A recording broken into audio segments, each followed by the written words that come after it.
అన్న వస్త్రాల కోసం ఆశపడితే ఉన్న వస్త్రాలు ఊసిపోయినాయి అన్నట్టే అయ్యిందట ఓ ఆఫీసర్ పరిస్థితి కూడా.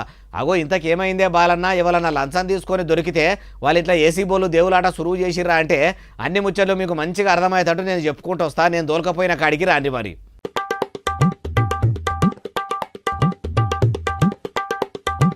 అగో చూసినరా నోట్ల కట్టలు ఎట్లున్నాయో, పెంట మీద పెండ రాసి పోసినట్టే లేవు, ఇట్లా బిడ్డలు వేర్చి పెట్టినట్టే సాలు పూత పెట్టిండ్రు కదా. మరి ఇంతగానం పైకము అడ్డదారిలో సంపాదించిన ఆ మోతేవారి ఆఫీసరు ఎవరు అంటే గనుల తవ్వకాల శాఖలో పనిచేస్తాడట. ఒడిశా రాష్ట్రంలో కొలువేలుగా పెడుతున్నాడట. ఇక గనులను కాపాడేందుకు డ్యూటీ తక్కువ చేసుడు, దొంగతో వాళ్ళ సంపాదించుడు ఎక్కువ సురువు చేసిండట.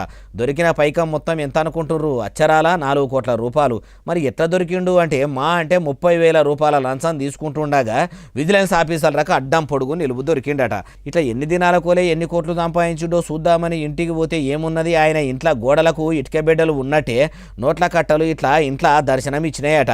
విజిలెన్స్ అధికారులు ఇట్లా ఇంత పెద్ద మొత్తంలో లంచగొండి సొమ్ము దొరకబట్టుడు ఇదే ఫస్ట్ టైం అట. అందుకే కేసు కట్టి సదరు ప్రభుత్వ అధికారిని సర్కారు వారి లాంఛనాలతోనే చక్కగా జైలుకు సాగదోలిరట. ప్రభుత్వ ఉద్యోగం చేస్తుంటే వచ్చిన జీతం జాలకుంటే ఏదన్నా ఎక్కువ లాభం వచ్చే దందానో ఎక్కువ పైకం ఇచ్చే పనో చూసుకోవాలి కానీ కొలువును అడ్డం పెట్టుకుని అడ్డదారిలో సంపాదిస్తే దొంగతనం ఇంకేదో దాగదంటారు చూడు. అగో అట్లనే ఇది కూడా అవుతుంది, ఇట్లనే బయటపడుతుంది అంటుర్రు ఈ ముచ్చటిన్నోళ్ళు.